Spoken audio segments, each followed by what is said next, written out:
Looks like we're off the races. 1, 2, there we go. Hey everyone, welcome to the New Media Show. My name is Todd Cochran. Of course, I'm joined by my co-host, Mr. Rob Greenlee. Rob, how you doing? Doing great, Todd. Busy day. It's cursed that way every day these days.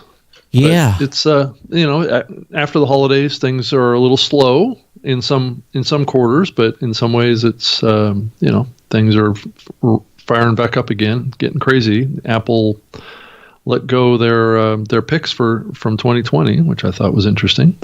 Yep, we can get into that in a minute. But yeah, when we did the last show, I was a little slow to get it up and online, and part of it was I really didn't say anything in the last show, but I was suffering quite a bit from lower back pain, and I think I heard about that. Yeah, so it's sciatica. It's I've had issues before when I got injured in 2004. Mm-hmm. After all that, L1 burst compression fracture. Those of you that don't know, I had quite a time of it a couple of years later, like 2005, 2006, with sciatica that would almost make me fall down because my foot would like disappear. And starting around Thanksgiving Day, I started having issues, and it just built and built and built and built. And Monday, I was about as miserable as you could get. And I've learned one thing about sciatic pain, back pain. Mm-hmm. No amount of pain medicine and no amount of alcohol can kill the pain. It's truly true. You just wow. It's there and you suffer. So Tuesday night I had Monday I canceled my show, and then I called my massage therapist. I said I desperately need for you to work on me, and she got me in and she worked literally on my butt for 2 hours and my legs. And yesterday I saw a chiropractor, and you did see a chiropractor? Yeah, usually with sciatica, the chiropractor can, they can actually make it worse. And so you have to be really, really careful. You have to tell them what's going on. So right. And this guy did an okay job. So between these two people, right, today's really been the first day I've been able to sit down. Oh, no kidding. Wow. Yeah. So any of you that have ever suffered from this, right, you know what it's like. But I've been lucky all these years, and it just flared up. And if I was in Hawaii, the shiatsu guy that I have that used a thumb on me to, basically extinguish the fire before. I wasn't in Hawaii to be able to utilize him, but first time I ever canceled my show because of back pain, but I'm here. Wow. Yeah, I've been going to chiropractors for 9 years, so on a at least once a week or twice a week basis. Yeah, this is for 9 years. First time I've been to a I get it. This first time I've been to a chiropractor in probably 15 years, maybe 10. Well, it is true, though. I mean, I agree with what you're saying, is that chiropractors make things worse in the short run. No question about that. Yeah. In the long run, it can really help. But you have to get through that initial, because things are getting moved around. Right? Yeah, he done an X-ray on me and said, "Well, you look pretty clean." He says, "Yeah," and I said, "Well, I lay on the floor every day for 15 minutes. I've been doing that since 2004 because it's just therapy for me." Yeah, straight, right. And I do. And actually, Tom Webster had actually told me about that I knew about already, that I already do, called the Mckenzie Method. And I had gotten away from, or Mckenzie stretching, essentially, and I had gotten away from doing that. And he has a little reminder in my Facebook stream. So I said, "Oh yeah, I should have been doing those." So I've been doing those now since he reminded me, and I think that really helped too. But the adjustment was okay. But again, the massage therapist did the most of it. But it can be excruciating. You just can't even think. You just. So I mean, you're putting things back into place, and sometimes your muscles don't like that. But it's that sciatic nerve is Right. is the biggest. It's basically like the size of a pinky, and when that thing gets flared up and inflamed, then it's bad. You're in a heap of hurt. Yeah. So and in the back of my back, I can feel it there. So anyway, it has nothing to do about podcasting, but I didn't do a show Monday. It's the first time I canceled a show because my back hurt. But Wow. Yeah. So I guess I've been lucky since 2004. I've only had a few flare-ups. Yeah. Yeah. Yeah. And hopefully I'm on the mend. But anyway, yes. Apple, Steve Wilson is no longer with Apple. Of course. Right. I think that's been for a while, hasn't it? No, he just as of December. Oh. So this is recent news. Oh, yeah. For those that don't know who Steve Wilson was, he's like a 15-year Apple employee. Started out working on the content side, on the editorial side of Apple Podcasts, picking shows to feature in the software and things like that back in the early days of the platform, and then evolved into a role that was more around marketing of Apple Podcasts. And I would say he spent probably most of his career in the marketing side. And he's left the company to be a chief strategy officer for a new company in the Los Angeles area called Q-Code. I haven't heard about these folks up to this point. Have you? Yeah, and from what I've heard about Q-Code is that they are a startup, a tech startup, but they're really kind of a studio startup is what I would call them, but they're kind of a hybrid on that, focused on, from what I can gather, focused on fictional productions of podcasts. So as you think about Hollywood and you think about the convergence that's happening around storytelling, there's been a lot of success around reality storytelling. There's been a little bit of a difficulty in the rise of fictional storytelling for a variety of reasons, but it sounds like these folks were able to get a Series A investment of about $6.5 million here. I don't know when that happened, but fairly recently. And they've been building out a team to basically, from what I could tell, it's kind of like a tech startup / studio around podcasting to create fictional podcasts. So I did invite Steve to come on the show. We'll see if it's good timing for him or not, but it would be interesting to have him on. Yeah, it would. So hopefully we make that happen on Saturday. We'll see. I mean, both Todd and I have known Steve for long time. Yeah. So I mean, he's been a stalwart at Apple Podcasts for a long time, and he hasn't really been able to do much publicly. Right. It'd be great to have him on. I've been asking him to be on panels and things like that in the past, and for as long as I can remember.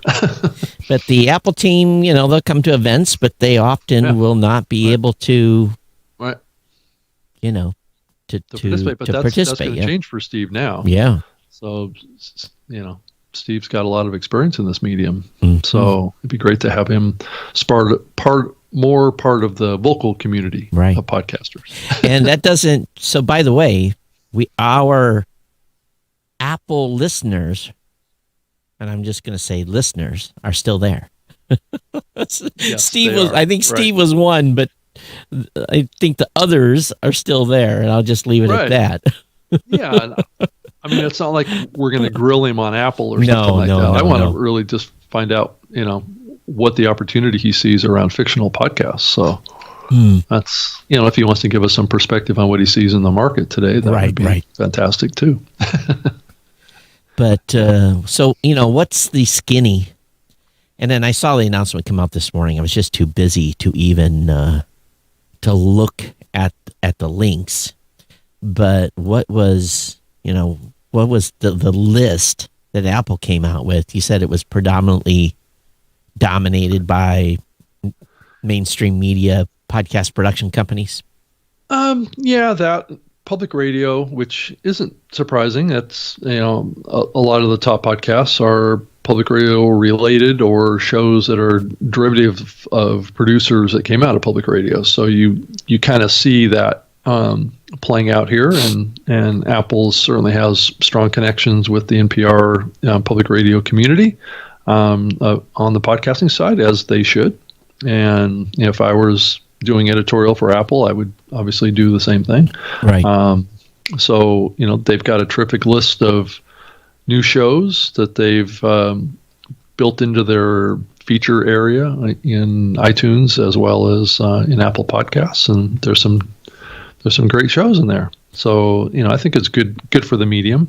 I do think it's interesting that the Joe Rogan podcast is still listed as is it a top show still? Yeah. Let's see. That's interesting. Joe Rogan is number 4 as a podcast in Apple Podcasts, even though but if you go to his feed, mm-hmm. The last episode was November 27th, and it only has 1 episode. Oh. So I don't know if that's going to be the strategy going forward, that he's just going to have maybe his most recent episode there or something like that. I'm not sure. Right. So we shall see. But most of his content's now over on Spotify. So, yeah. Yeah, because he's now 100% exclusive. Yep. Yeah. So I was going to go ahead. And it does keep him. I suppose it's a way for him to keep his show maybe credible in saying that it's a podcast if he does this. Right. Because if he didn't do this, they would be hard pressed. That's a lot of subscribers that he would lose. So yeah. Well, if he took that down. If he took which one down? If he took his RSS feed down out of Apple. Well, I think there's only 1 episode over there now. Right? No, that's right. But I'm just saying that as long as he has a presence over there. Oh, right? Okay. With at least 1 episode. And if it's the most recent episode, he probably would keep his listeners. So I don't know if people on that side happy to some degree. I don't know if people know this or not. Let's see if I can show it. Yeah, there we go. So on Macs now, you can actually load, and maybe you've known this for a while. Let's see if I can show it. You can actually load the Apple Podcast. You load your list. You load you can listen to Apple Podcasts right on your Mac. And so I was just kind of wondering, where did they stash? Let's see if I can get there and actually find this. The best podcast. Connecting. You have to. Oh, the list of because it's their top picks. Yeah. It's in the Apple Podcast app. Right. Well, it's also in iTunes on Windows too, so you can see it. They have classifications. Show of the year, our favorites this year, biggest new shows of 2020 list. Yeah. So I've got top shows. Let's see. And then biggest shows of 2020. It's definitely not in the. You can't see it in the. You cannot see it in the actual Apple Podcasts. Yeah, desktop. If that's what you want to call it now. Yeah, it's the iTunes software for Windows is what I'm looking at. Oh, okay. Here. So why is that? So I can't listen now. Top charts. Yeah. So. Yeah, I can't find it via the desktop app, so I can't show it off. Huh? Oh, on a Mac, you mean? Yeah, on a Mac, it's basically what is there. The top episode stuff is there, but it should be there somewhere. Yeah, I would have thought so. I would have thought so too. It says can't connect now, listen now. Mm-hmm. I know you can't see this screen, but well, so much for that. I was trying to actually go through the show list. Maybe you can read some of the. Well, I could. Of the top ones. I could share my screen. Oh, there you go. Possibly here. So that's funny. You're getting to see it on a Windows machine, but I can't see the top list on a Mac. That's kind of hilarious, to be honest with you. So I will show it as a. Oh, Show the window here. Okay. Okay, there's the show of the year. Yeah. Haven't, and be honest with you, never even heard of this show because I don't listen to NPR shows. Code Switch? Yeah.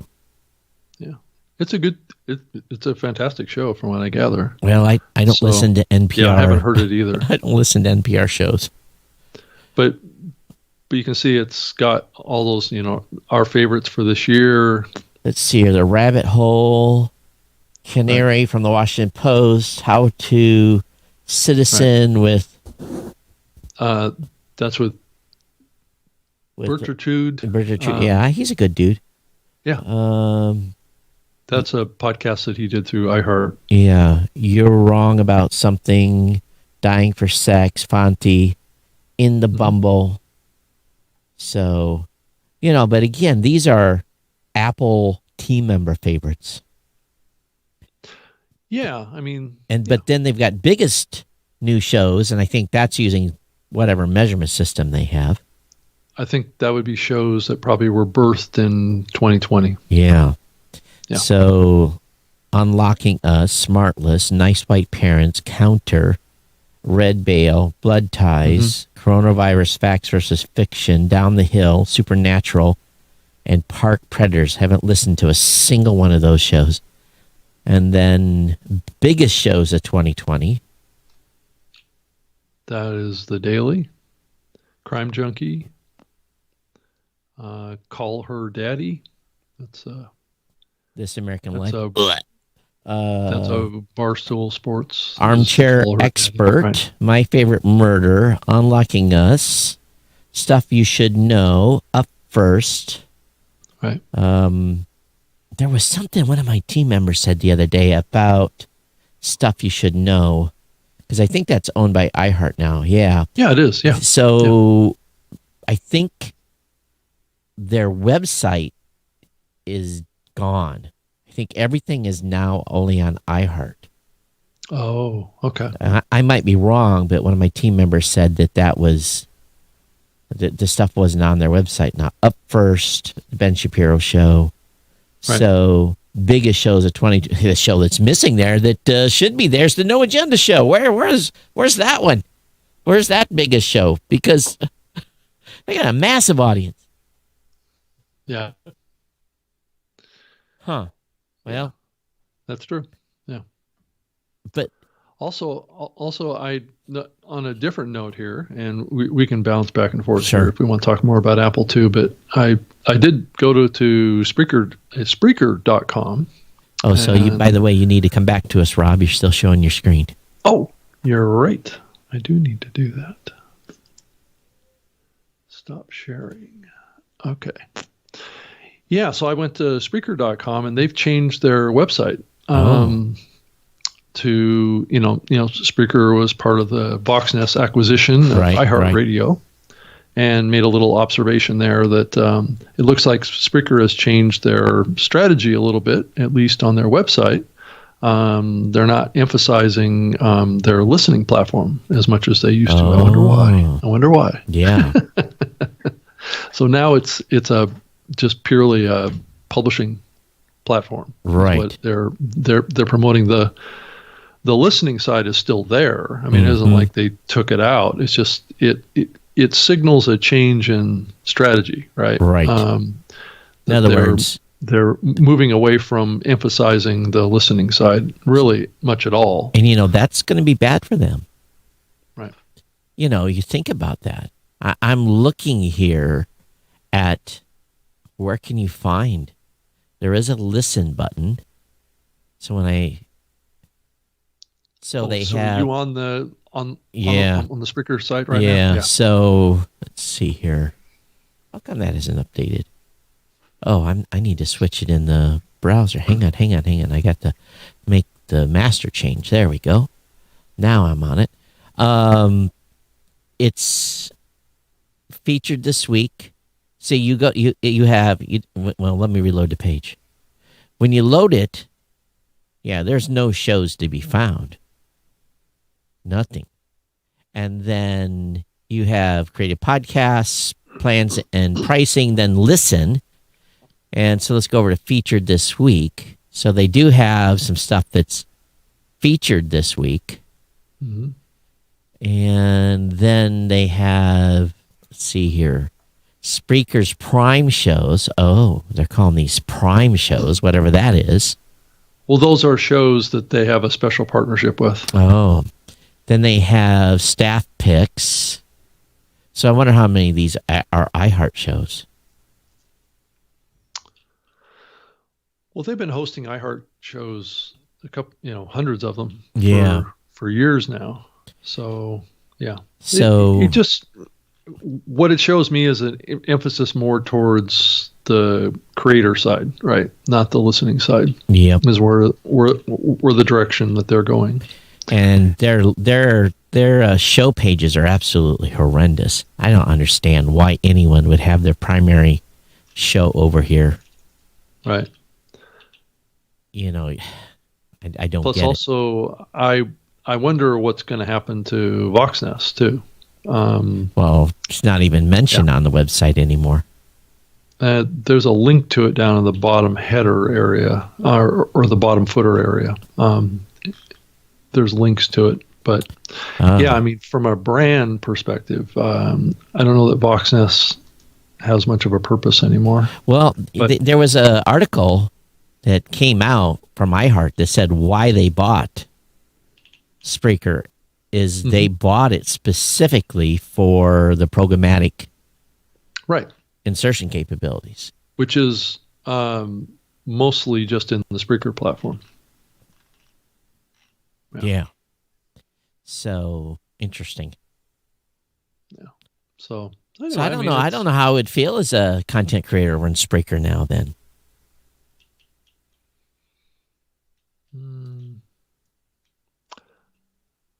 The show pages didn't go away, and the apps that they have out there that people use, I think they have to maintain it to some degree because they're going to keep doing live. So as long as they keep doing live, they have to have a place for people to listen to the live streams. Yeah. And it's part of every plan. So the question is whether or not those live streams are going to start showing up on iHeart. Now, if we go over and look at Blog Talk, let's see if they've made any changes over there. Mm-hmm. It doesn't look like it. Blog Talk Radio. Yeah. Yeah. I would doubt that they're going to make a lot of changes over here. Yeah.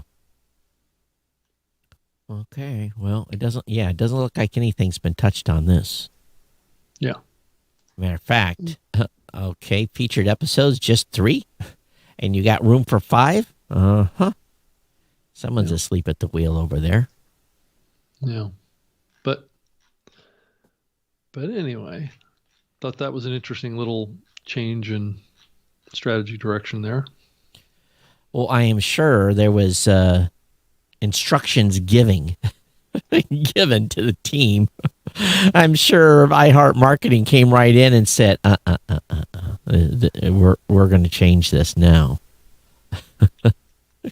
Yeah, or it could just be that, that Francesco just, starting to move in a direction that's an obvious evolution of their connection with iHeart. Right. Yeah. Well, anyway, astute observations there, Rob. You would probably know better than anybody. Wasn't that the last company you worked for before? Yes, it was.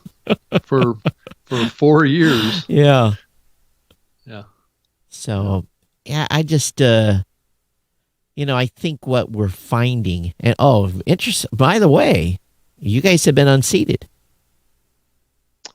It's not clear on that because there's 2 sides to Libsyn. I know what you're talking about. You're talking about Buzzsprout. Yeah.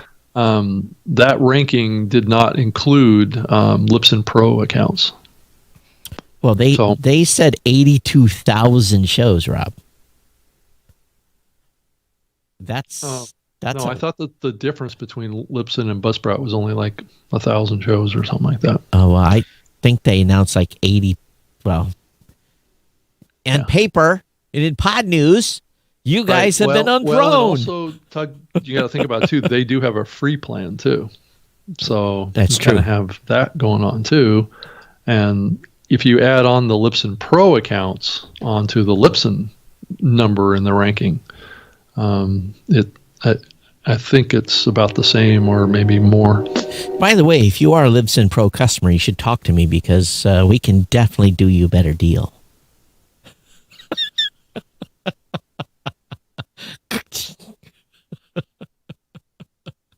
Wow.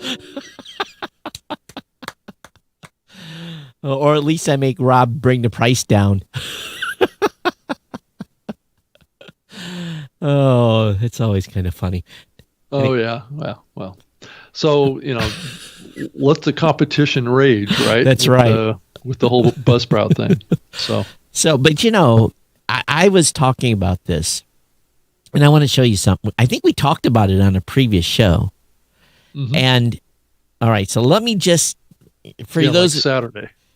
Did we talk about it did we talk about the ad spend that they were doing? Oh, no. I was talking about the Buzzsprout comparison. Okay, so let's go over to Google. All right. I'm not running incognito window. Let me just type in a word here. Podbean. Let me do that. So Podbean, well, they're advertising their own. Oh, come on. How come this stupid thing hasn't updated? It's way behind. What? All right. What are you talking about? So I did a Google search for Podbean. Okay. Okay. I'm going to do that too, so I can see it. All right. Since I can't see what you're showing. Yeah, because you can only see me right now. And who's the top ad? The top ad's from Podbean. Who's the number 2 ad? Buzzsprout. All right. Now let me scroll down to the bottom. Well, I'm not seeing that. You don't see a Buzz? Have you got your ad blocker on? Nope. Okay, so I see the first ad as Podbean, the second ad for Buzzsprout. Now let me go ahead and let me do Libsyn. Well, ad or organic search? I'm just an ad for Podbean, and then I'm seeing an organic listing for Podbean right below that. Well, I don't. I see a Buzzsprout ad. Now, if I search for Libsyn, I only see Libsyn. I don't see an ad. On the bottom, I do. I see an ad being run by Buzzsprout, Premium Beat, and I see an ad being run by Libsyn at the bottom of the Google. I went to google.com and just entered that. And if because I'm not seeing any other competitive platform. Oh, that's interesting. On my search results. So if I go to Blueberry and search for Blueberry, so I see an ad for Blueberry because if we don't, well, today's the first day. Buzzsprout must have run out of money already. So you're logging in incognito mode, right? No, I'm using I can do an incognito search. So let me go. Yeah, because I'm not. I just did a search for Libsyn, so it's doing the exact same thing. So let me do an incognito search. Right. And let's do Libsyn again. Let's do Blueberry. And oops. Go to Google, and then I do a search for Blueberry. And so today, I'm the only one advertising against me. Unless I go to the bottom, I guarantee there'll be... Oh, actually not. So someone ran out of money. Normally, I would see in these search results... Somebody ran out of money. Yeah. I would see search results for all the podcast hosts. I went through the other day and did every podcast host. And Buzzsprout was advertising against every single hosting provider. They were running ads against their names. Now, of course, if you do a search for podcast hosting, everybody in God is advertising against that.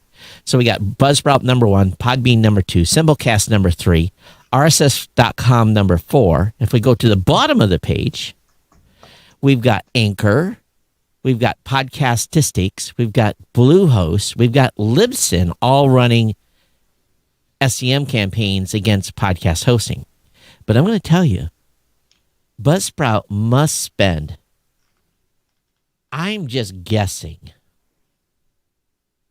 they're probably spending $25,000 a month on Google SEM. maybe 30,000 a month on Google search results.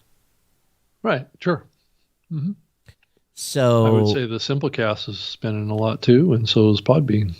And I'm to be honest with you, and of course you probably can't comment. I have not seen Libsyn advertise much, and now Libsyn's advertising on Google SEM. So, Google's what? Say that again. Libsyn is Googling is advertising against keywords, good search keywords for the marketplace. Now, anyone can do this. Anyone can load up. If you have a Google AdWords AdSense account, you can go in and set up a campaign and see what these clicks on average cost to advertise against some of these words. Some of these are $8 and $9 now. Per click. Now, I'm not going to click anything here because that's actually illegal for me to do. If I go and click on a Buzzsprout ad, technically you can probably do it once and it'll be okay, but you can't do it multiple times. Okay, I'm not going to do it. It's technically, I know, I'm not going to do it. You're not as a competitor, you're not supposed to do it. Right. Okay, and you can jeopardize your Google account. Yeah, you don't really want to do that anyway because it's not a real. And I cost potential lead. It cost them $8 or whatever it was for me to click on it. Click. I'm just joking. Well, that happened a lot in the past. Yeah, it did. Google had to build algorithms to catch that kind of stuff. Right. And if you were caught, wasn't. And if you're caught now, it's not good. So you got penalized. Right. So I think here what we're seeing is that podcast hosting is now a commodity. And Buzzsprout has picked up a lot of new podcasters. If you look at their overall numbers in their own report. And I will put this on what they're spending. They're paying a high price to gain a new customer because not everyone that clicks is going to buy. So how many clicks is it? How many clicks does it take to convert someone? What is the CPA on that? Now, I'd love to have them tell me what their CPA is, but we'll never hear that. I know what my CPA is when I'm advertising on doing Google SEM. I know my exact CPA because you click through, you land on my page, you click sign up and I know when you get to the finish line and I can take that number and divide it by the spend we do for a whole month. Right. And I can come up with a CPA number and I know how much it costs to advertise. So they're obviously convinced this is the way to gain new customers. Right. Because they're advertising against everybody. And usually when I search for Blueberry, we have to run an ad against our own name because oftentimes Buzzsprout will be above us in the search result. Yeah. So today they must have run out of budget because it's not. Today it's not. But 9 out of 10 times, and that's what happens with SEMs. They set up a budget to spend every day.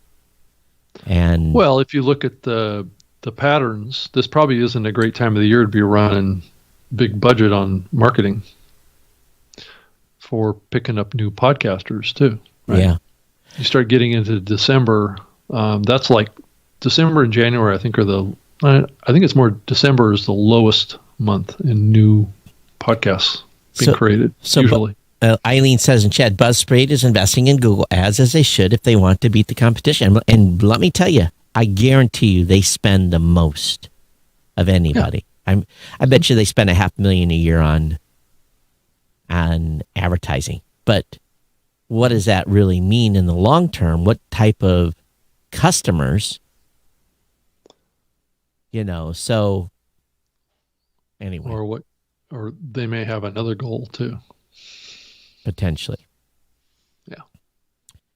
But I do like that now we finally got to the point where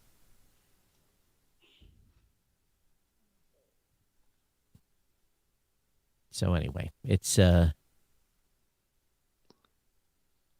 mean, it's not easy now marketing to reach new podcasters. Oh, it's very difficult. It's hard now because there's no real events that are good at doing that. And you have individuals, and how will I say this without being too naughty, is you'll have a cadre of people that are in Facebook forums who don't disclose their affiliations, don't disclose. They just drop those questions in there, and they don't disclose if they're an affiliate. They don't disclose a lot of things, but yet if you track what is the best podcast host, and you see the same 4 or 5 people every time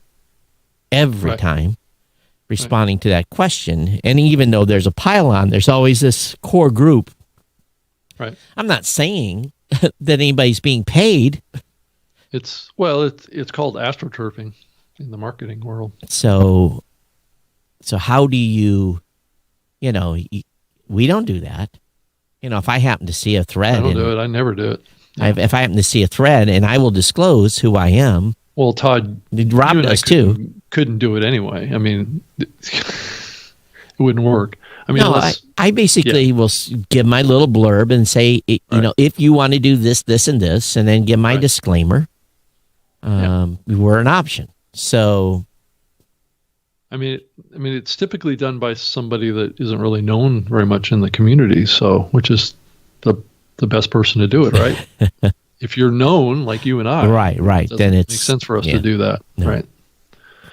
So, yeah, but it's just a marketing and social media game that's being played, right? And it's and you see the same comments that flow in from that too, mm-hmm.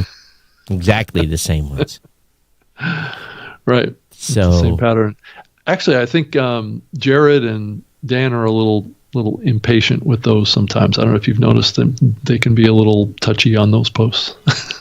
Well, and they get asked 3 times a day, and they go 200 comments deep. Right, exactly. And it's like, and then the competition things start flaring up around which hosting platform is good and which one's bad, and that gets people pitted against each other, and it creates. So Eileen, Pat Flynn is endorsing Buzzsprout now. So the question is, how much is Pat Flynn getting paid for that? That's the question. Right. Is he running an affiliate program, and is he, or is he not running an affiliate link? So anytime you see someone endorse, and if there's an affiliate link and tied to that post, right?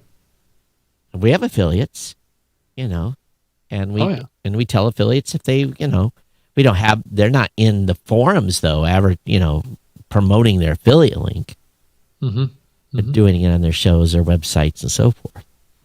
But it is interesting. But anyway, I just had to bring that up because according to Pod News, Libsyn has been unseated as the #1 host. Yeah. Like I said, I think if you add up the numbers on there between Libsyn Pro and Libsyn, I think it's Buzzsprout's not doing $22 million a year or 23 or whatever it is. No, at least maybe they are. Well, they've got a free plan, right? Right. So Libsyn does not have a free plan, right? If you look at their own reporting of their own numbers, the shows that are hosting on that platform are typically smaller audience programs, just as a percentage. So it's not bad. It's just the way it is. They picked up a lot of new shows, and a lot of new shows don't have big audiences yet. Well, Buzzsprout has a free plan. Podbean has a free plan. They're not the only ones. No, and Spreaker has a free plan too. Right. It's just, if you look at a lot of those plans, though, they're pretty limited. Yeah. In what you can do with them, and people don't typically stay in them very long. That's right. But once they're in, and once they are started, kick the tires a little bit and see if they want to stick with it, then they usually upgrade. But it's really a trial account at the end of the day. But it again, we both know very few podcasters move. Very few move. You have to get them at the front door. If you get them at the front door, then, we're talking to all of you guys out there. We're talking, Well, they either grow or they don't, or they keep going or they don't. Right, right. There's a lot of kind of pod-faded shows that are littering the landscape right now. That's more true. than ever, I think. But at the same time, I look at we compare our podcasters' longevity rate. Right. How long the average account lives. And it's the same with us. I mean, that's really important to us. Yeah. So, and again, we both pick up different types of customers based upon their strategies. Right. Yeah. Right. So it's an interesting thing to watch and look at the type of money being spent. I don't think I could budget $30,000 a month on Google AdWords. I could, but at what cost against something else? Well, right now, we aren't spending this kind of money that we used to spend on events. So you can shift some additional resources over to digital advertising. True. It's just whether or not it works. And that's the bigger question about what they're doing. What's the effectiveness on it? Well, 82,000 shows or something like that. So it looks like it's been pretty damn effective. Right. I got bigger fish to fry right now, and internally we're still. As a matter of fact, we're making fast progress now in our UIX update. But,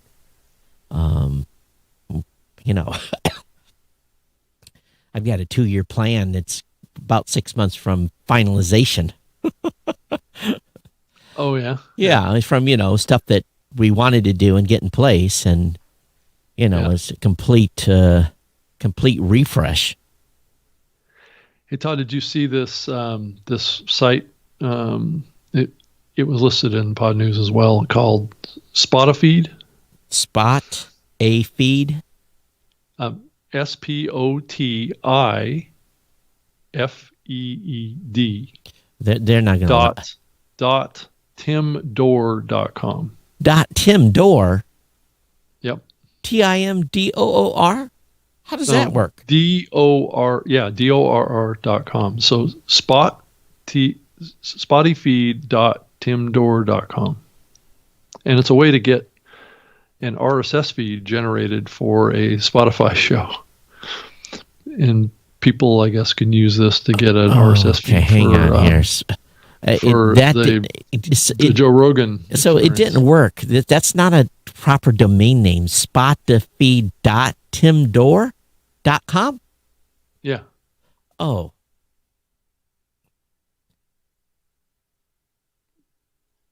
I'm still not finding it.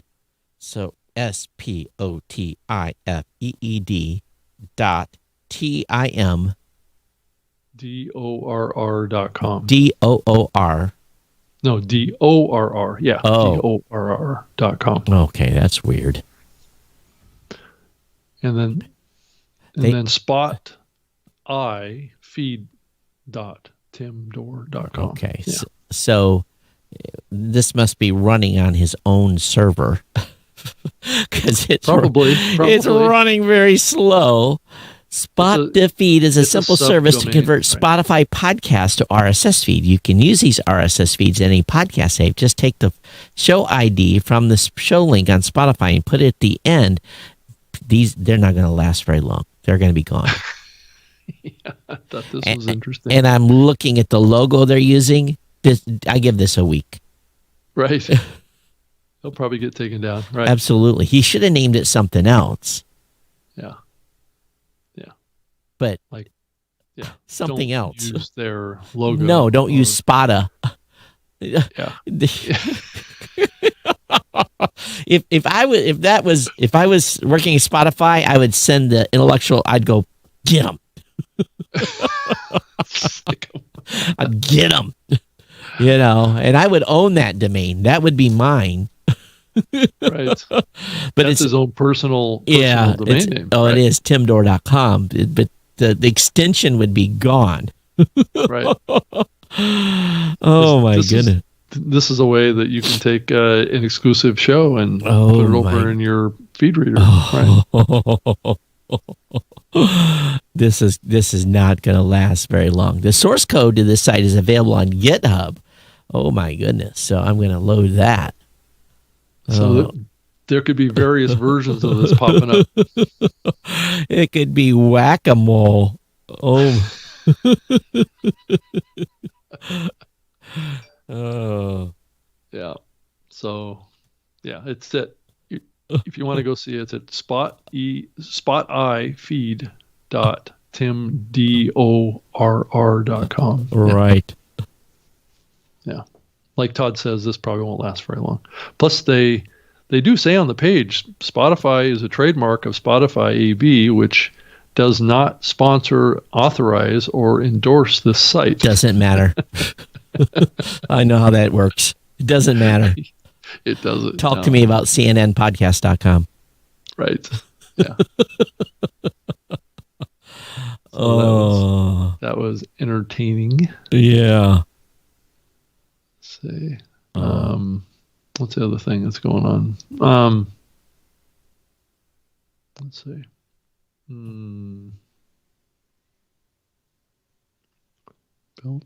Let's see. I was going to put this. Yeah. I just got to share this with my team. Oh, yeah. Yeah. Oh. Funny. That's but it's interesting that he was able to figure this out. How did he... The programmers out there need to look at this because just to be able to parse that. Well, it's got to be scraping the page, looking for the links. Yeah. Somehow.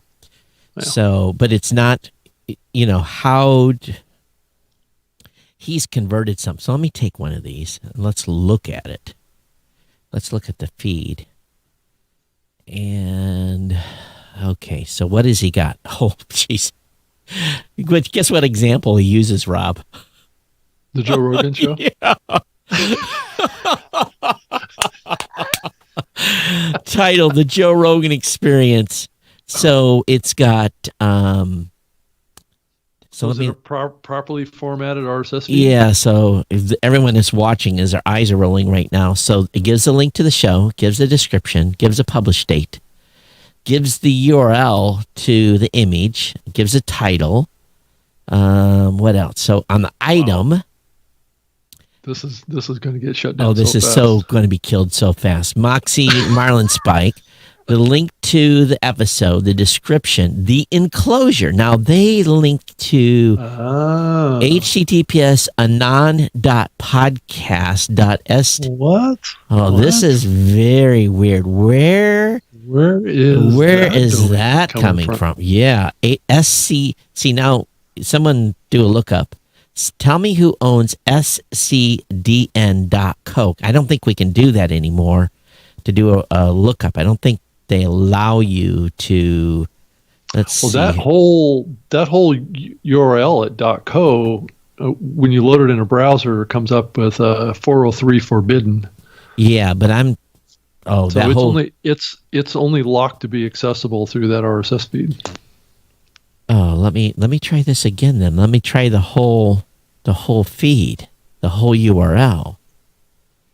All right, let me try this. Copy. Yeah, it's a dead URL. Oh, it plays a player. Oh, it starts playing. Oh, yeah. I mean, if you put the whole URL in. Yeah. Does. Right. Yeah, it does. But so I wonder if what they're doing is they're taking they're caching a copy of his show. I don't know, but he would have. So I need to do a domain lookup. Let me do a domain lookup. I don't know if I can. Let's see if I can do. It's either that or it's a redirect to where they didn't want to expose the actual URL. Yeah. So usually they won't. So we'll see if it's a private. It's scdn.co. scd.co is taken. Because they're also linking to the podcast album art as well. Yeah. So off of a different address. I'm going over to ICANN. Now, they've really restricted us being able to look up domains very much, but let me see what it's going to show. Right. I'm not a robot. Let me look. Failed to perform lookup who is service TLD not supported. Isn't that interesting? All right. scdn.co, right? Yeah, right. scdn.co. That's okay. Who owns the .co domain? SCDN. So that's an acronym for a content delivery network. Yeah. CDN is an acronym. 101 domains, I think, is the GoCo. Here's the official website about GoCo. Now, can I do a lookup? Who is using? Okay, here we go. I'm getting to. It's supposed to be like for .company, I think is what it is. Right. I was trying to figure out who look up for .co. Shouldn't be doing this on the show, but someone out there, if you want to, well, maybe I can go to Whois. Here we go. Let's see who they are. Oh, no data is Whois lookup. No data is available. So if we can find out who owns scdn.co. Well, it could be Spotify. The guy that's created this tool. He's not going to cache media files on some third party. That's going to get expensive if this thing took off. Can you imagine hosting? He'll find out when the Joe Rogan fans sign up for this show. And or they submit it. To say that they submit it to one of the listening platforms. Oh man. Yeah. So Tim Dorr, it looks like he's a coder is what he is. Yeah.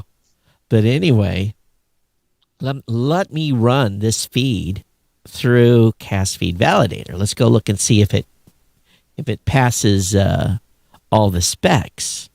So Let me put it in there. Apple V. We'll start validation here. So we'll flip this over. So iTunes email tag is empty. No category selected. We have detected Cloudflare. Wow. So he's using Cloudflare ahead of this, so he isn't absorbing such a big bill. Image's width is invalid. Image has an invalid height. Maybe they don't have to worry about that. But the question is it pointing to a URL that's pulling off of Spotify servers?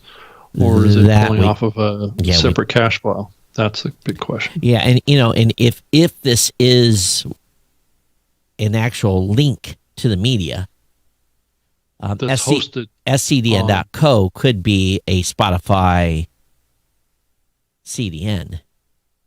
Yeah. Well, it's SCDN, so Spotify CDN. You could Spotify, conclusion. Spotify, SDCN, Spotify, Oh man, anon-podcast.co. Let me load that because that should resolve. Let me load that up. It's a 403 Varnish. Wow, they're using Varnish. And it tells you a little bit there. That's interesting. Very, very interesting. So the geeks out there can have a little fun with this, but I give this a couple of days. When did they announce that? Well, I think James Cridlin put it in his newsletter today. All right, I'll give it a week. Eileen says we can change it to Feedy Spot. Okay, James does say in here that the audio still comes from Spotify servers. Oh, wow. So yeah. What is Feedy Spot? Oh, Feed Spot. So Joe's still getting credit for the plays on this. Right.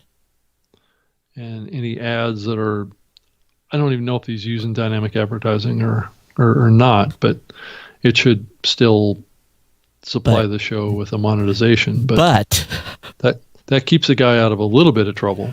But right, but they want that consumed on the Spotify platform. They don't want that consumed on Apple or right.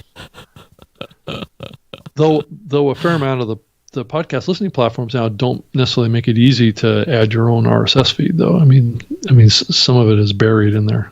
And being this doesn't have an email address, you won't get this into Apple Podcasts because they won't accept this feed. So that feed address doesn't. There's no feed address for it. There's no email. No. Okay. So that may limit it getting it into, but it doesn't stop it from being submitted other places. Yeah. Or just clicking on those links. You just copy and paste them right out of the RSS feed into your browser, and you can listen to the show. Right? Yeah.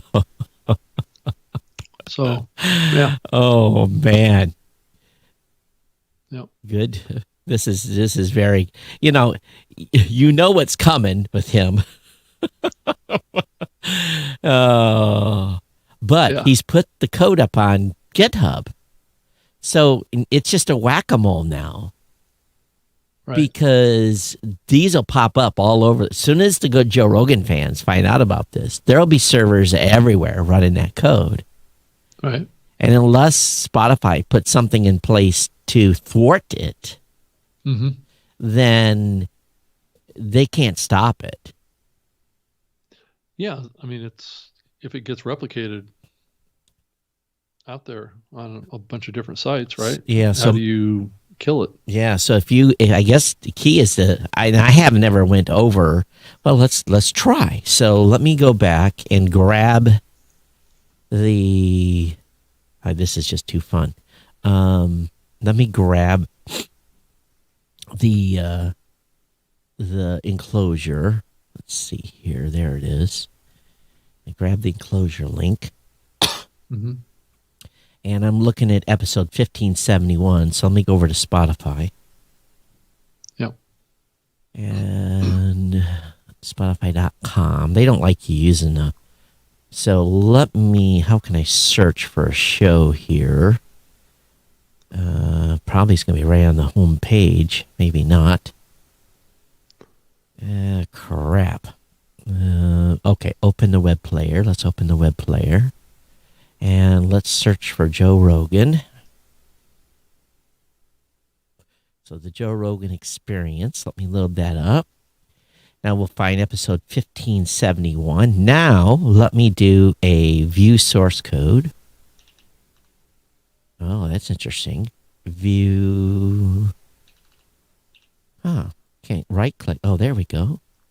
No. Oh, they don't make it easy to view the source code here. How is that possible? View. Usually I can right click and view source code. But that is on what site? On any website. Is that on Spotify? Yeah, I'm on Spotify. How come I can't view source code? Because usually you view the page source, right? Yeah, I think you can block the visibility to that. Yeah. All right, there's a little tool I have. Where is that developer tool? Is that it? Nope. Yeah, so we're just geeking out here a little bit. Sorry, everybody. But maybe one of you can go do the experiment and see if... All right, so I know what I'll do. I'll file, save page as. There's two ways to kill a cat here. So let me go put that in downloads. I'm going to save it. All right, I just saved it. Actually, let me load this page. Let me do a file save page as, put number 2. Okay, save. Now I go to my hard drive, go to downloads, and I right click here, and I open with, we can use text edit. there you are. I got you now. Let's see here. There's text edit. And I do a edit. I'll do Apple F. And type in Apple V. Does it find it? Not so simple. It didn't find the... Yeah. So maybe someone smarter than me is going to have to play with this. Mm-hmm. Oh, there's oh my God. What is all that? So let's look at the main. I got all the raw stuff here. Okay, let me look at that then. Text edit. Huh. Okay. Nope.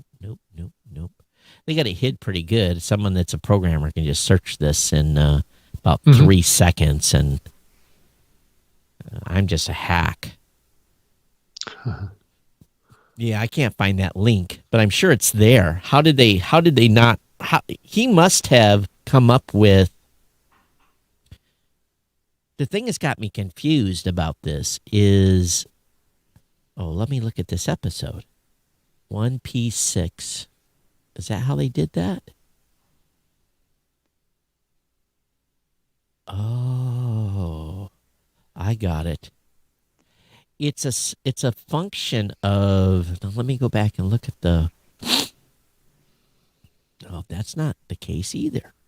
I'd have no idea how they got the source. He's doing some magic there with that code. Huh. Well, I'm sure that they're scanning the page and coming up with those links. Right. So it's got to be there, So right. they're extracting the links from the web page. Right. And then generating it into an RSS feed. Yep. Right. Yeah. So anyone want to put some Las Vegas betting down on this? On how long that site's going to be up? But here's the thing. It's a subdomain, so he might be okay.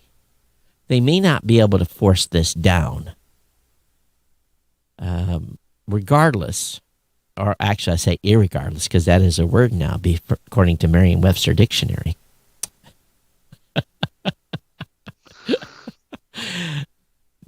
This is a great hack. Right. Wow. One of my team members says, I can see a C&D letter being drafted right now. That's right. It's being typed as we speak. Especially after we've talked about it on this show. Yeah. Hey, Joe Rogan fans. Head over here. And you can add that feed to Apple Podcast. We talked about that a couple episodes ago.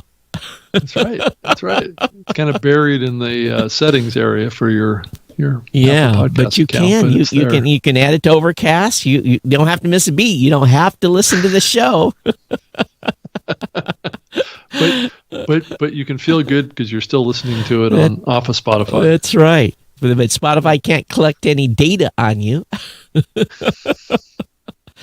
It's a privacy shield. Todd, did you see this press release that was sent out that Pod News linked to?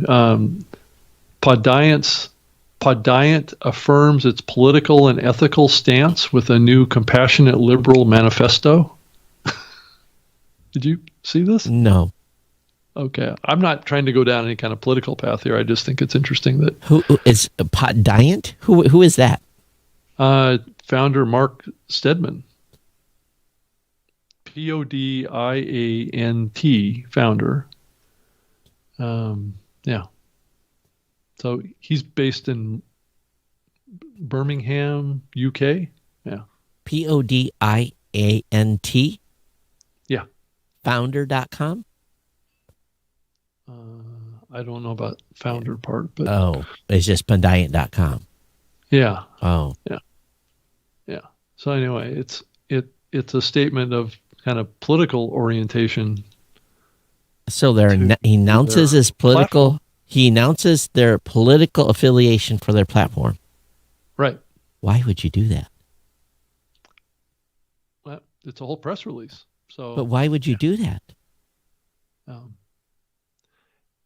um, it says here the UK-based podcasting company .co. Podiant launched its manifesto to the public on December 1st, positioning itself as outwardly supporting liberal causes like Black Lives Matter, trans rights, and combating ingrained bias with compassion and patience. So That's okay. the manifesto takes the form of a snappy video and a series of unequivocal statements dotted with irrelevant quotes. But we've all been supporting those. What does Right. that have to? That's okay. We're in the content hosting business. Do you not think that? I'm not getting political on my website. Oh no, I don't think you. Yeah, there's a statement in here. As hosting companies, it's easy for us to hide behind free speech or safe harbor arguments when we're confronted with content that conflicts with our ethics and politics. That's so bullshit because Right. we support freedom of speech of all content. Right. Right, left, down the middle, far right, far left, as long as it doesn't expose hate speech. Right. Right. Yeah. It's an interesting approach. Yeah, and it's not 100% clear on what's being accomplished here, but I just thought I would mention it. I'm not drawing any particular conclusions. It's just unusual to see this kind of a statement, but it is a statement for, I guess, progressive kind of positioning in social activities going on in the world today. So, And I'm not saying it's going to drive customers away, but it could. yeah, it could.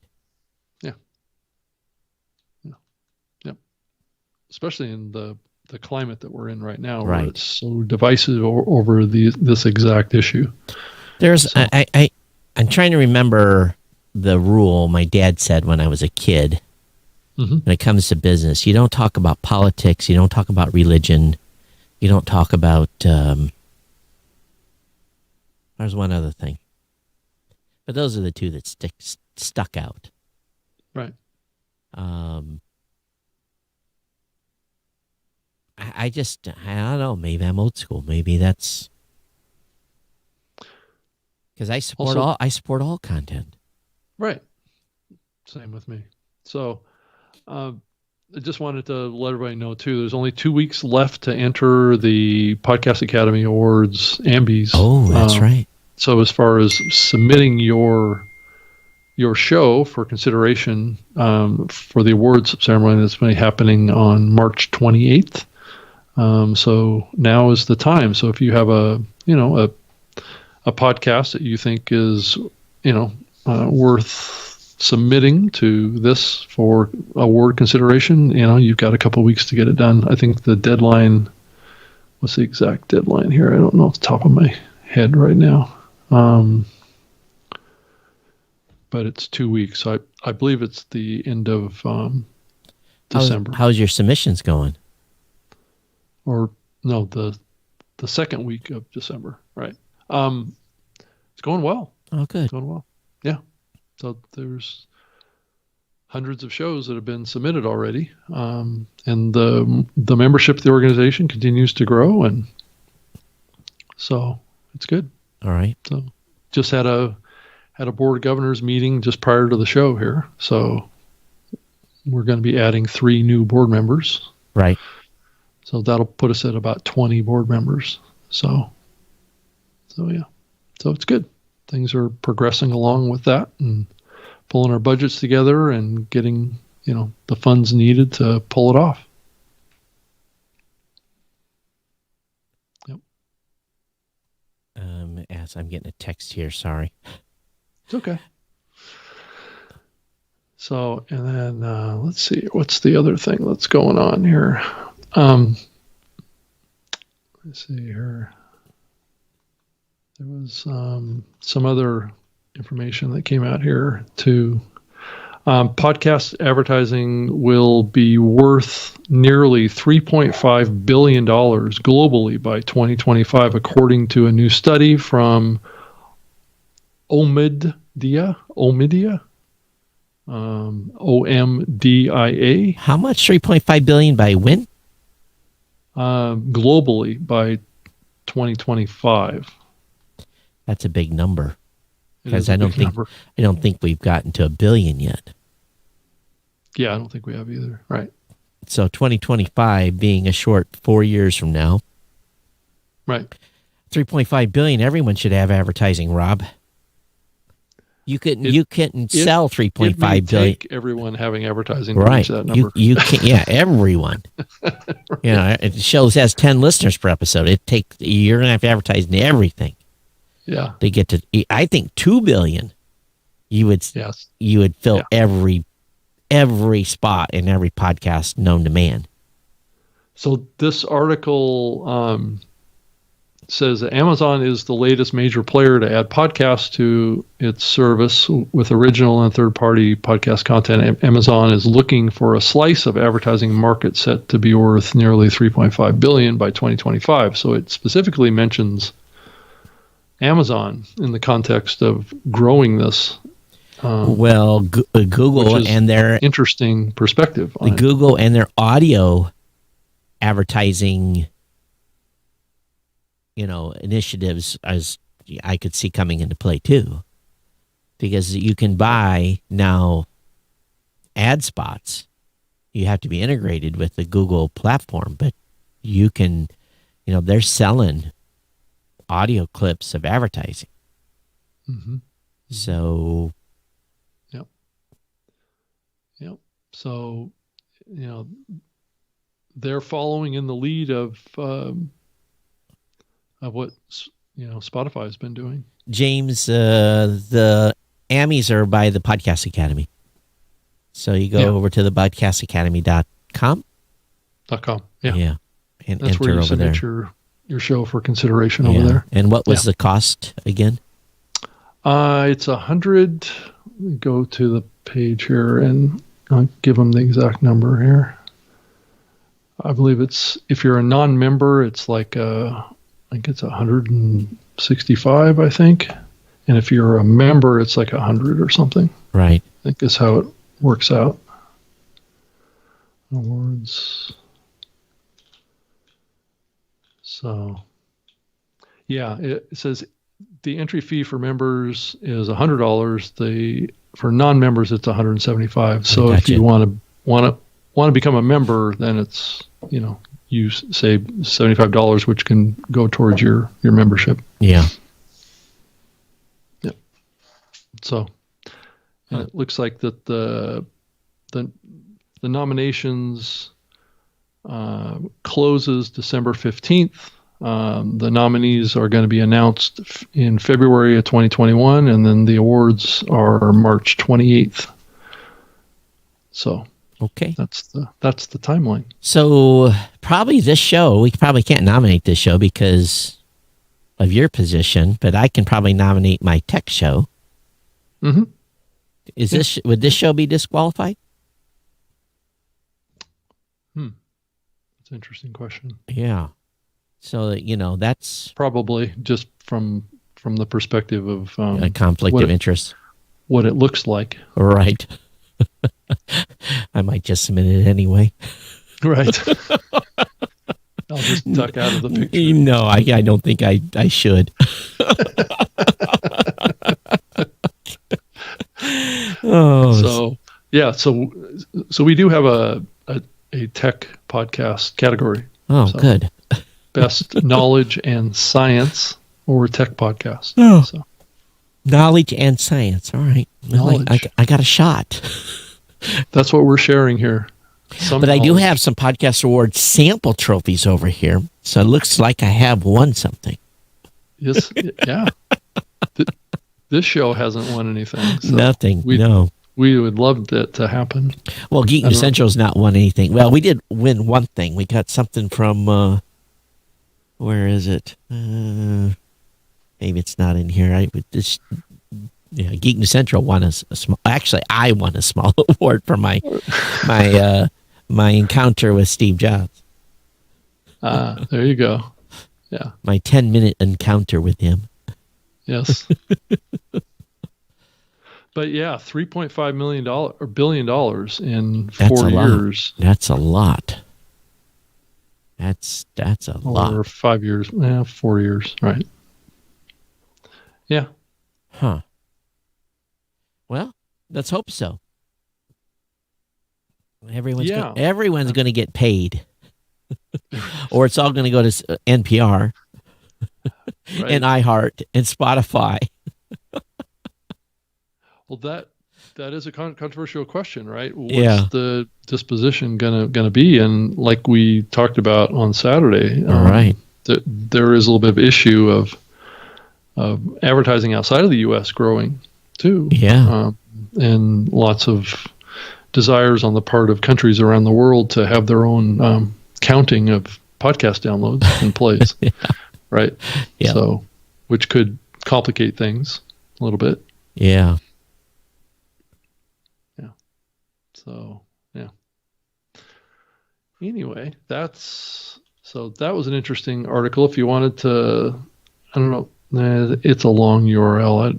I don't know that it's worth sharing, but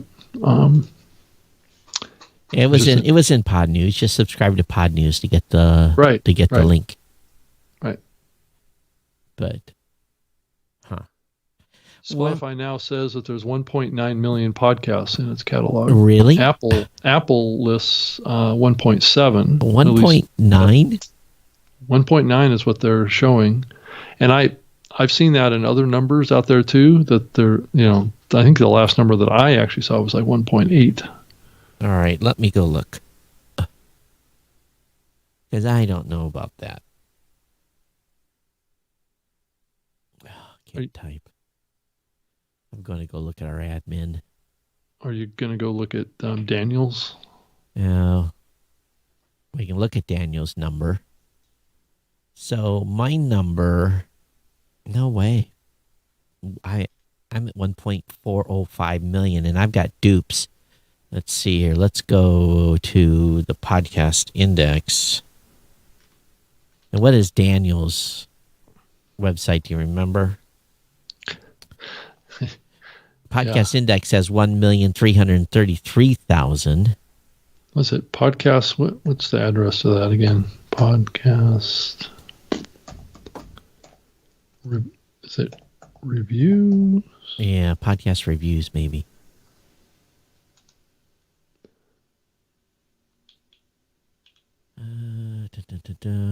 Buzzsprout's even advertising against that. Holy cow. Unbelievable. My podcast reviews. And let's see here. Yeah. He has, where's his list at? That's what I'm looking for right now. Yeah. Industry stats. Okay. There we go. He's got 1,674,911 total valid podcast, with 41,656,000 episodes available. Yeah, so almost 1.7, right? Yeah. So how does Spotify get to 1.9? Yeah. I don't know. Huh. Apple says they have how many? 1.7. 1.7. Which is fairly, this is where Daniel's getting his numbers is from Apple's catalog. So that would be consistent with that. It's a rounding up, but yeah. Yeah. And then it says here the latest numbers added in the previous day about 4,100 shows. So yesterday we added 4,100 shows. Added in the last 30 days, says here, in November, looks like we added about 98,000 shows. Yeah. Added in the last 90 days, almost 300,000. Those are big numbers. Yeah, it is big numbers. Well, what's the breakdown of where they're coming from is the other question. Yeah. Could there be 200,000 podcasts outside of the United States that we don't see in the Apple Podcast directory? Oh, you mean in Spotify? No, and if you're on the Apple Podcast directory, do you see all the shows in other countries? Oh, I see what you're saying. I believe the U.S. catalog is a consolidated catalog. Is a master of everything. All the countries. Yeah. The U.S. catalog is. Yeah. And then they add, well, it's a good question, Todd. I think it's more of a featuring differentiation between all these countries. What shows are presented is mapped to the country more than it is the catalog, I would imagine. Right. Well, So, yeah. It's a big disparity, though, in numbers. Yeah, it's coming from somewhere. Yeah. We just don't know where it's coming from. Well, someone needs to start building a parser to basically go through Spotify and scrape Spotify. Yeah. I'm looking at Buzzsprout's November stats, and it is showing that Apple Podcast was getting about 32% of the file requests as compared to Spotify getting 25%. Our numbers are nowhere near that. Lipson's aren't either. I mean, absolutely nowhere near that. We're under 10%. Yeah. Right. Yeah. We're like 9 point something on Spotify. Yeah, we're below you. So it's just maybe the mock-up of shows. Mm-hmm. I hear all these big numbers for Spotify, and we just don't see it. I think it's a composition of what shows. Yeah. Yeah. And we should probably go and have and listen to 500 shows and see who they're promoting. Go and listen to 2-3 minutes and see if they're promoting Spotify, if they're promoting Apple, who they're promoting now. Or do shows even do that anymore? I used to go painstakingly and go through that work before, but that's a lot of work, and I don't have time to do it. Right. Yeah. But it does break out Apple iTunes separately at 1.5% is Apple iTunes. Yeah. Now. Huh. That number used to be a lot higher. And Apple's removing shows too. Yeah. Well, that could be what the difference is too, right? Yeah. Between Apple and Spotify, is Apple's taking down shows, right? Or keeping their catalog clean. Well, here's the thing: it's still not clean. And again, I'd love to know what their criteria is for removing shows, but Apple removed about 4,300 shows in the last 30 days. And it's interesting, they've added 4,096. Oh, no, they added 98,000 in the last 30 days, and they've removed 4,300. That's pretty remarkable number. 98,000 new shows in the last 30 days. Right.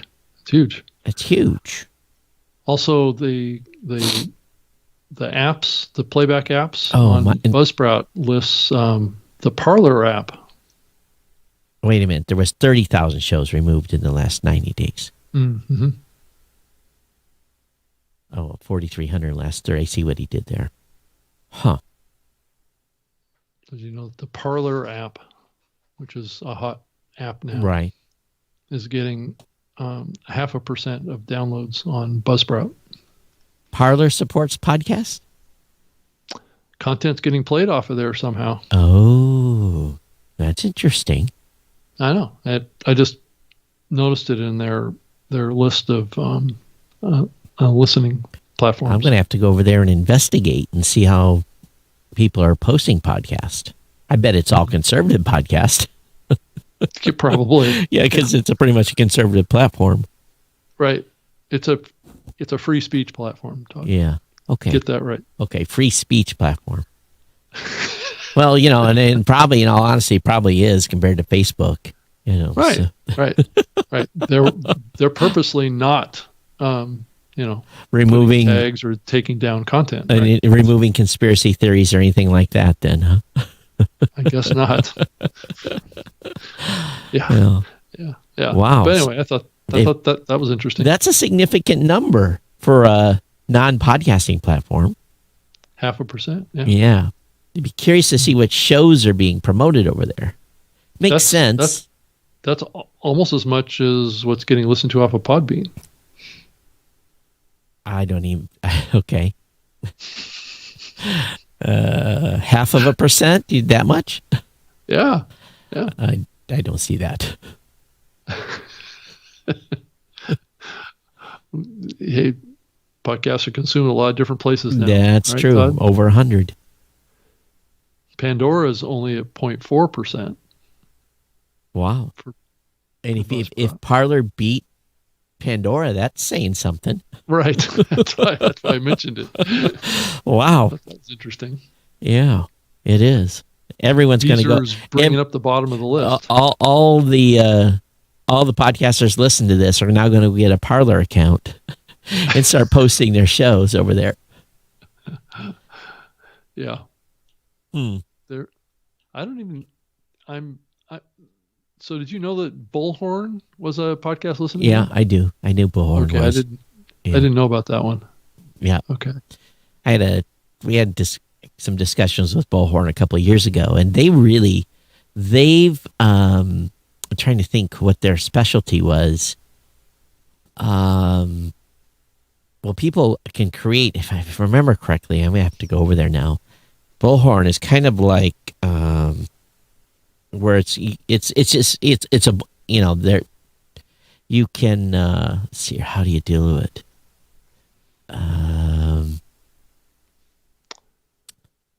That's not the right. This is not staffing software. It must be not bullhorn.com. So smart speakers and smart TVs. Yeah. So are both getting about the same percentage of consumption. About 0.5. Yeah, Bullhorn is the best podcast app. Discover and listen to podcasts with your friends or by yourself. But they also had a publishing piece for a while. Mm-hmm. But looks like now it's just only a listening app. Now there's a section for podcasters. Oh, how to get your podcast on Bullhorn. Submit your feed and your email. So what is Spotify Lite? Do you know what that is? I do not know what Spotify Lite is. That's one that's in the... Yeah, Mike mentioned Spotify employees are taking down shows too. Yes, they are. Matter of fact, I get a spreadsheet now. True. I have a spreadsheet of shows that have been taken down. Yeah, you get your spreadsheet access, Rob? No, I don't want to play in that world anymore. They send me an email that says, "Go check your spreadsheet of the newest shows we've removed from the platform and the reasons." Wow. Todd, there's something. I mentioned Spotify Lite. Yeah. Did you see this? Is it by Spotify? That's what I'm trying to figure out. Spotify Ltd. It looks like a different. Okay, it's been downloaded 100. Well, it's got reviews, 187,000 reviews. Spotify Ltd. is the name of the company, right? But it's an app called Spotify Lite. It's in the Google Play Store. Well, then I almost guarantee you then it's been downloaded 10 million times. And it's done. Yeah, this is an official Spotify app. So Spotify Ltd. is the company that Spotify does business under. Yeah, but The app is called Spotify Lite. Well, look at this, Rob. You know, you're missing out because they've got Spotify Music, Spotify Station, Spotify Kids, Spotify for Artists. So they've got a whole bunch of Spotify apps. I believe this one is free. I think that's... Well, they're all free, and you can listen on Spotify free. You just get ads, but... Right. Spotify Station, Spotify for Artists, Soundtrack Studio. It says here, with Spotify Lite, you can play millions of songs for free. The Spotify Lite app is small, so you'll save space on your phone and save data when using it on the go. So this must be a specially optimized app for maybe lower resource phones. I see. Well, again, they've got 1, 2, 3, 4 listing apps, 2 creation apps, 3 creation apps. So, So that's it. And I guess it has podcasts, and it's just not getting much use for podcasting. Right. Well, is what that showed me. Anyway, we're giving Spotify way too much advertising here. Yeah. We're at 90 minutes. Yep. So I hope all of you have fun with the RSS feed generator for Spotify. And again, Spotty, SPOTIFEED .tim DORR.com. So you can put your Spotify URL to your show in this generator, and it will kick you out an RSS feed. And the demo one that's on the website is the Joe Rogan Experience, which you can use to subscribe to Joe Rogan in your favorite Apple Podcast app or your favorite podcast app, Android or Apple. Todd, I guess we're being a little irresponsible today, aren't we? Nah. By promoting a tool that can help people pirate content. It's not pirating. It's not pirating. I don't think it's pirating. If this is information that's in there made to data that you can get to without logging in, right? Then is it pirating? It's not technically pirating, but getting around the system might be a better way of saying it. So the Joe Rogan Podcast is available, and all the other exclusive podcasts at Spotify are available via RSS feed. John Doerr, you saved Joe Rogan from not being a podcast. I just wonder how many people will this guy might actually regret this, because he may start incurring some serious traffic to his website. It's generating, you know how much load, and if you're hosting a whole bunch of RSS feeds, right, this could get expensive he might take it down because he can't afford it. Right. It's true. Yeah. It probably takes some resources to create that feed. And you get 500,000 hits on that bad boy in a day. Yeah. I don't care who you are. All of a sudden your credit card is going to start getting impacted from traffic. Well, like you said, Todd, it's not necessarily all about the bandwidth. It's about resources. Yeah. I would think it would take a fair amount of resources to get this. I'm sure generated. But there's ways to lower. He could be serving these feeds off S3 or something like that. It may not be using as many resources, but we just don't know. Right. So, all right, everyone, we'll get off in here. I had a little fun today, and I hope you enjoyed being on the show with us. And those of you that were live, thanks for hanging out.